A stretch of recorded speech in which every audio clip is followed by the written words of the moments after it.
Good day, everyone. Today we're going to be talking about passwords and how they can help protect you from fraud, and also definition of what is a secured password.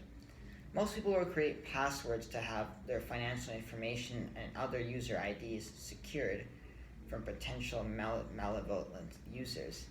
So a way to do this is by when you sign up for an account, you're often asked to create a user name and a password. Most people will not create what we call secure passwords. It might be simple, that's just 12345, and they might reuse the same password throughout multiple sites.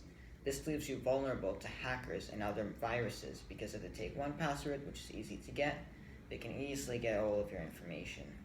So what we're here to tell you about is how do you create a good password that is secure. The first thing you want to do is make sure that you have, a sort of formula that kind of says, okay, let me have a few numbers, a few capital letters, various symbols, and overall combine this so your password is made of multiple things that are not necessarily related to you. So if you pick like a birthday, it's probably not a good idea because some people do that, and it's quite common actually. But picking something like 1, 2, A, B, C, D, maybe a couple other symbols there in between is completely random. So it's much less likely someone can actually guess it.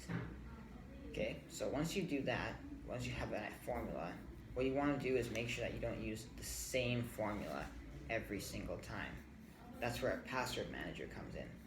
By having many different passwords, it can be kind of difficult to remember all of them.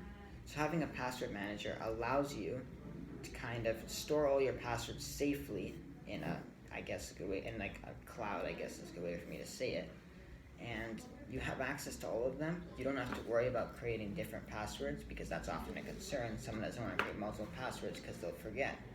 So once you create all these passwords, once they're all variety of complexity, you have a secure way to store them. You might want to have what's known as two-factor authentication. So what that is basically basically it's